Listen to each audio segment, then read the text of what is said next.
ಗ್ರಾಮೀಣ ಮಕ್ಕಳಿಗೆ ಜ್ಞಾನ ನೀಡುವ ಜೊತೆ ಮಳೆಗಾಲದಲ್ಲಿ ನದಿ ಅಂಚಿನ ಜನರಿಗೆ ಕಾಳಜಿ ಕೇಂದ್ರವಾಗಿ ಜನರಿಗೆ ಆಶಯವಾಗುತ್ತಿದ್ದ ಶತಮಾನದ ಹೊಸ್ತಿಲಲ್ಲಿರುವ ಮೂಡಂಗಿ ಸರ್ಕಾರಿ ಕಿರಿಯ ಪ್ರಾಥಮಿಕ ಶಾಲೆಯನ್ನು ಕಳೆದ ವರ್ಷ ಪಕ್ಕದ ಗುಡ್ಡ ಕುಸಿತದ ಮಣ್ಣು ತೆರವು ಮಾಡದ ಕಾರಣ ಬಂದ್ ಮಾಡಿರುವುದಕ್ಕೆ ಸಾರ್ವಜನಿಕರು ಆಕ್ಷೇಪ ವ್ಯಕ್ತಪಡಿಸಿದ್ದಾರೆ.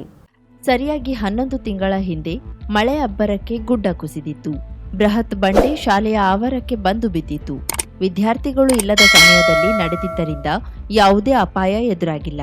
ಇದಾದ ನಂತರ ಶಿಕ್ಷಣ ಇಲಾಖೆ ಹಾಗೂ ಗಣಿ ಮತ್ತು ಭೂವಿಜ್ಞಾನ ಇಲಾಖೆ ಅಧಿಕಾರಿಗಳು ಒಮ್ಮೆ ಭೇಟಿ ನೀಡಿದ್ದು, ಆದರೆ ಮಣ್ಣು ತೆರವು ಮತ್ತಿತರ ಯಾವುದೇ ಕ್ರಮ ತೆಗೆದುಕೊಂಡಿಲ್ಲ.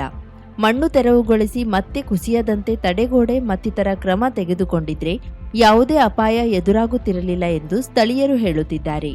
ಮೂಡಂಗಿ ಭಾಗದ ನದಿ ತೀರದ ಮನೆಗಳಿಗೆ ಭಾರೀ ಮಳೆಯಲ್ಲಿ ನೀರು ನುಗ್ಗಿದ್ದಾಗ ಇದೇ ಶಾಲೆಯಲ್ಲಿ ಕಾಳಜಿ ಕೇಂದ್ರ ತೆರೆಯಲಾಗುತ್ತದೆ. ಆದರೆ ಈ ಬಾರಿ ನೆರೆ ಬಂದ್ರೆ ನದಿ ಪಾತ್ರದ ಜನರಿಗೆ ಆಸರೆಯ ಸ್ಥಳ ಹುಡುಕಾಡುವ ಸ್ಥಿತಿ ನಿರ್ಮಾಣವಾಗಿದ್ದು, ಜಿಲ್ಲಾಡಳಿತ ನಿರ್ಲಕ್ಷ್ಯಕ್ಕೆ ಜನರು ಹಿಡಿಶಾಪ ಹಾಕುತ್ತಿದ್ದಾರೆ. ಪ್ರಸ್ತುತ ಶಾಲೆಯು ಖಾಸಗಿ ಮನೆಯೊಂದರಲ್ಲಿ ನಡೆಯುತ್ತಿದೆ. ಇದೇ ಶಾಲೆ ಪಕ್ಕದಲ್ಲಿರುವ ಅಂಗನವಾಡಿ ಕಟ್ಟಡವನ್ನ ಸ್ಥಳಾಂತರಿಸಲಾಗಿದ್ದು, ಹಾಲಿ ಬಾಡಿಗೆ ಕಟ್ಟಡದಲ್ಲಿ ಕಾರ್ಯನಿರ್ವಹಿಸುತ್ತಿದೆ. ಈ ಬಗ್ಗೆ ಸ್ಥಳೀಯರಾದ ಗ್ರಾಮ ಪಂಚಾಯತ್ ಸದಸ್ಯ ಮೋಹನ್ ಮೂಡಂಗಿ ಮಾತನಾಡಿ, ಮಣ್ಣು ತೆರವುಗೊಳಿಸುವಂತೆ ಹಲವು ಬಾರಿ ಮನವಿ ಮಾಡಿದ್ರೂ ಯಾವುದೇ ಕ್ರಮ ತೆಗೆದುಕೊಂಡಿಲ್ಲ. ನೆರೆ ಬಂದ್ರೆ ಜನರಿಗೆ ಆಶ್ರಯವಾಗುತ್ತಿದ್ದ ಶಾಲೆಯ ರಕ್ಷಣೆಗೆ ಸರ್ಕಾರ ನಿರ್ಲಕ್ಷ್ಯ ಮಾಡುತ್ತಿರುವುದು ಖೇದಕರವಾಗಿದ್ದು, ಈ ಕುರಿತು ತಕ್ಷಣ ಎಚ್ಚೆತ್ತು ಸರಿಪಡಿಸುವಂತೆ ಆಗ್ರಹಿಸುತ್ತೇನೆ ಎಂದಿದ್ದಾರೆ.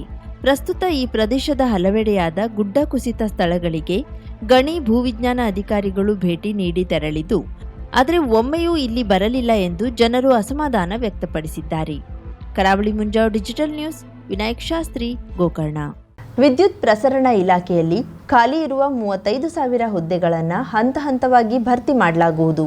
ಇಲಾಖೆಯ 532 ಮಂದಿ ಪೌರ ಕಾರ್ಮಿಕರ ಹುದ್ದೆ ಖಾಯಂ ಮಾಡುತ್ತೇವೆ ಎಂದು ಮುಖ್ಯಮಂತ್ರಿ ಸಿದ್ದರಾಮಯ್ಯ ಅವರು ಘೋಷಿಸಿದರು. ಕರ್ನಾಟಕ ವಿದ್ಯುತ್ ಪ್ರಸರಣ ನಿಗಮದ ನೌಕರರ ಸಂಘದ ವಜ್ರ ಮಹೋತ್ಸವವನ್ನು ಉದ್ಘಾಟಿಸಿ ವಜ್ರ ಜ್ಯೋತಿ ಸ್ಮರಣ ಸಂಚಿಕೆ ಲೋಕಾರ್ಪಣೆ ಮಾಡಿ ಮಾತನಾಡಿದ ಅವರು, ನಮ್ಮದು ನುಡಿದಂತೆ ನಡೆಯುವ ಸರ್ಕಾರ. ನಿಮ್ಮ ಬೇಡಿಕೆಗಳ ಪರಿಶೀಲಿಸಿ ಕ್ರಮ ತೆಗೆದುಕೊಳ್ಳುತ್ತೇವೆ. ಎನ್ಪಿಎಸ್ ಜಾರಿ ಮಾಡಿದ್ದು ಕೇಂದ್ರ ಸರ್ಕಾರ. ನಾವು ಓಪಿಎಸ್ ಜಾರಿಯನ್ನ ಪ್ರಣಾಳಿಕೆಯಲ್ಲೇ ಘೋಷಿಸಿದ್ದೇವೆ. ಈ ಬಗ್ಗೆ ಚರ್ಚಿಸಿ ಅಗತ್ಯ ಕ್ರಮ ತೆಗೆದುಕೊಳ್ಳುತ್ತೇವೆ ಎಂದು ಇದೇ ಸಂದರ್ಭದಲ್ಲಿ ಘೋಷಿಸಿದ್ರು. ವಜ್ರ ಮಹೋತ್ಸವವನ್ನ ಅತ್ಯಂತ ಸಂತೋಷದಿಂದ ಉದ್ಘಾಟನೆ ಮಾಡಿದ್ದೇನೆ ಅಂತ ಹೇಳಿ ಇದೇ ಸಂದರ್ಭದಲ್ಲಿ ನಾನು ಡಿ.ಕೆ. ಶಿವಕುಮಾರ್ ಮತ್ತು ಜಾರ್ಜ್ ಅವರು, ರಾಜೇಗೌಡರು, ಆಮೇಲೆ ಖಾದ್ರಿ ಅವರು, ಗೌರವ್ ಗುಪ್ತಾ ಅವರು, ನಾವೆಲ್ಲರೂ ಕೂಡ ವಜ್ರ ಜ್ಯೋತಿ ಅಂತಕ್ಕಂಥ ಸ್ಮರಣ ಸಂಚಿಕೆಯನ್ನ ಬಿಡುಗಡೆ ಮಾಡಿದ್ದೇವೆ. ಮತ್ತೆ ಇದನ್ನ ಅತ್ಯಂತ ಸಂತೋಷದಿಂದ ನಾವೆಲ್ಲರೂ ಕೂಡ ಲೋಕಾರ್ಪಣೆಯನ್ನ ಮಾಡಿದ್ದೇವೆ. 1964ರಲ್ಲಿ ಆರಂಭವಾದ ನೌಕರರ ಸಂಘ ಇಷ್ಟು ಮಹತ್ತರ ವರ್ಷಗಳ ಕಾಲ ನಿರಂತರವಾಗಿ ನೌಕರರ ಕಷ್ಟ ಸುಖಗಳಿಗೆ ಸ್ಪಂದಿಸಿ ಪ್ರಾಮಾಣಿಕ ಹೋರಾಟ ನಡೆಸುತ್ತಿದೆ. ಜೊತೆಗೆ ಗ್ರಾಹಕರಿಗೆ ಸಮರ್ಪಕ ವಿದ್ಯುತ್ ಪೂರೈಸುವ ಹೊಣೆಗಾರಿಕೆಯನ್ನ ಅಚ್ಚುಕಟ್ಟಾಗಿ ನಿರ್ವಹಿಸಿದ್ದೀರಿ. ಇದಕ್ಕೆ ನೀವೆಲ್ಲರೂ ಅಭಿನಂದನಾರ್ಹರು ಎಂದು ಶ್ಲಾಘಿಸಿದ್ರು. 1964ನೇ ಇಸ್ವಿನಲ್ಲಿ ಈ ಸಂಘ ಪ್ರಾರಂಭ ಆಯಿತು. 64ರಿಂದ ಇವತ್ತಿನವರೆಗೆ 61 ವರ್ಷಗಳ ಕಾಲ ಈ ಸಂಘ ನಡೆದು ಬಂದಿದೆ.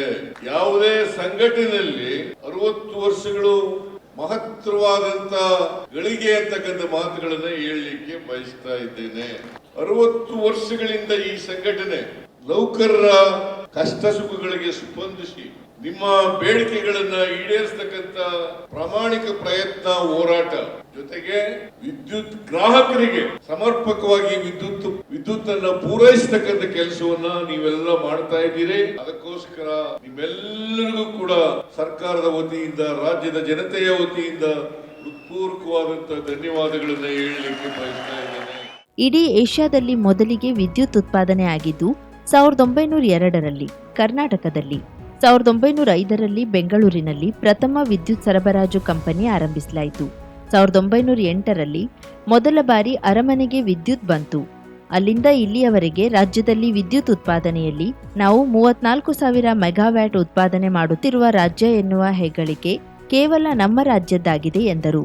1902ನೇ ಇಸ್ವಿನಲ್ಲಿ ದಕ್ಷಿಣ ಏಷ್ಯಾದಲ್ಲಿ ಮೊದಲನೇ ಬಾರಿಗೆ ಶಿವನ ಸಮುದ್ರದಲ್ಲಿ ವಿದ್ಯುತ್ ಉತ್ಪಾದನೆ ಆಯಿತು. ಈ ಏಷ್ಯಾದಲ್ಲಿ ಮೊದಲನೇ ಬಾರಿಗೆ ಕರ್ನಾಟಕ ರಾಜ್ಯದಲ್ಲಿ ಮೊದಲನೇ ವಿದ್ಯುತ್ ಉತ್ಪಾದನೆ ಆಯಿತು ಅಂತಕ್ಕಂಥ ಹೆಮ್ಮೆ ಹೆಗ್ಗಳಿಕೆ ನಮಗೆಲ್ಲ ಸೇರ್ತದೆ ಅಂತಕ್ಕಂಥ ಮಾತುಗಳನ್ನು ಹೇಳಲಿಕ್ಕೆ ಬಯಸ್ತಾ ಇದ್ದೇನೆ.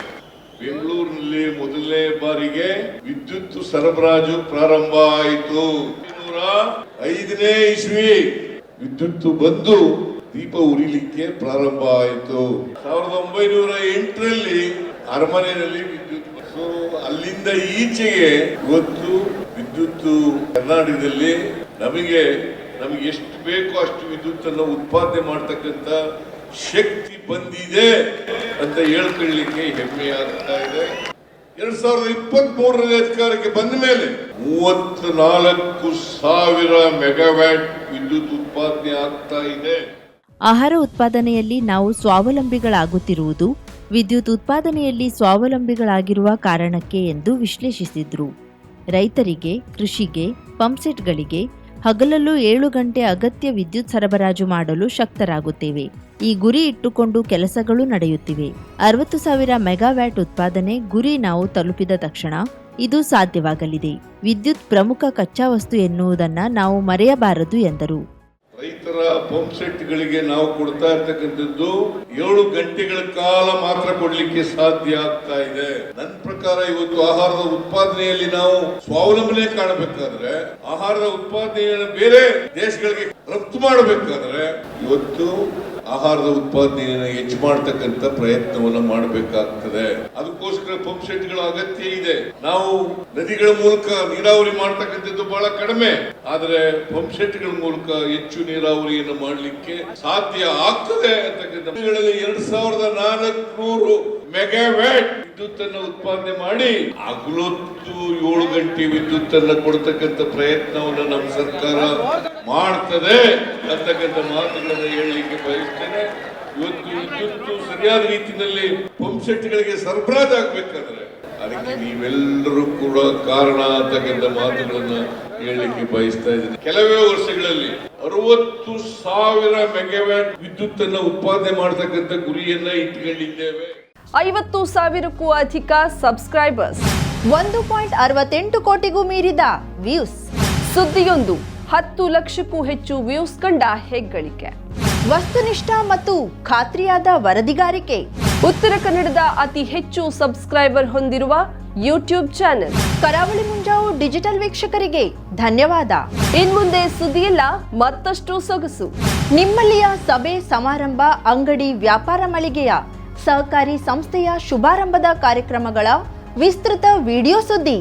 ಸಂಪರ್ಕಿಸಿ ನಮ್ಮ ಕರಾವಳಿ ಮುಂಜಾವು ಡಿಜಿಟಲ್ ಪ್ರತಿನಿಧಿಗಳನ್ನ.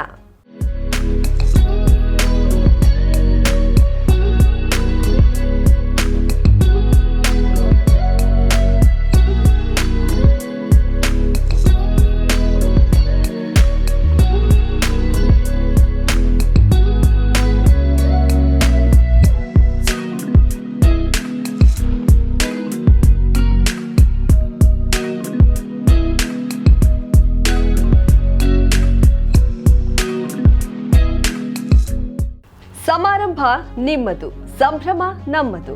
ನೋಡ್ತಾ ಇರಿ ಕರಾವಳಿ ಮುಂಜಾವು ಡಿಜಿಟಲ್.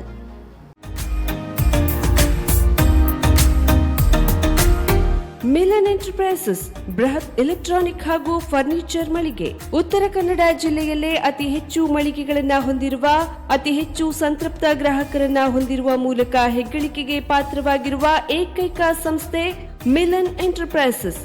ನಮ್ಮ ಮಳಿಗೆಗಳಲ್ಲಿ ಪ್ರಸಿದ್ಧ ಕಂಪನಿಗಳ electronic refrigerator, washing machine, LED TV, ಎಸಿಗಳು ಲಭ್ಯ.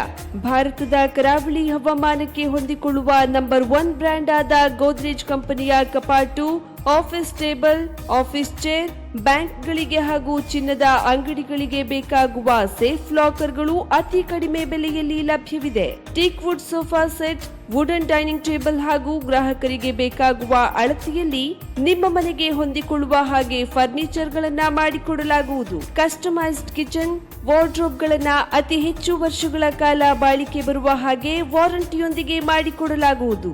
ನಮ್ಮಲ್ಲಿ ಡ್ಯೂರಾಫ್ಲೆಕ್ಸ್, ಗೋದ್ರೇಜ್ ಕಂಪನಿಯ memory foam mattress, orthopedic mattress, spring ಮ್ಯಾಟ್ರೆಸ್ಗಳು ಕಡಿಮೆ ಬೆಲೆಯಲ್ಲಿ ಲಭ್ಯ. ವಿವಿಧ ಕಂಪನಿಗಳ ನವೀನ ಮಾದರಿಯ ಮಿಕ್ಸರ್, ಗ್ರೈಂಡರ್, ಫ್ಯಾನ್, ಕುಕ್ಕರ್, ತವಾ, ಫ್ಲಾಸ್ಕ್, ಮೈಕ್ರೋ ಓವೆನ್ಗಳು ಲಭ್ಯವಿದೆ. 0% ಬಡ್ಡಿಯೊಂದಿಗೆ ಸ್ಥಳದಲ್ಲಿಯೇ ಬಜಾಜ್ ಫೈನಾನ್ಸ್ ನಿಂದ ಸಾಲ ಸೌಲಭ್ಯವಿದೆ. ಮಿಲನ್ ಎಂಟರ್ಪ್ರೈಸಸ್ ನಲ್ಲಿ ಖರೀದಿ ಮಾಡುವ ಗ್ರಾಹಕರಿಗೆ ಡಿಸ್ಕೌಂಟ್ ಮತ್ತು ಗಿಫ್ಟ್ ಜೊತೆಗೆ ಪ್ರತಿ 2,000 ರೂಪಾಯಿಗಳ ಖರೀದಿಗೆ ಒಂದು ಬಂಪರ್ ಲಕ್ಕಿ ಡ್ರಾ ಕೂಪನ್ ನೀಡಲಾಗುವುದು. ಈ ಲಕ್ಕಿ ಡ್ರಾನಲ್ಲಿ 7 ಲಕ್ಷದವರೆಗೆ ಬಹುಮಾನ ಗೆಲ್ಲುವ ಅವಕಾಶ ನಿಮ್ಮದಾಗಿರುತ್ತದೆ.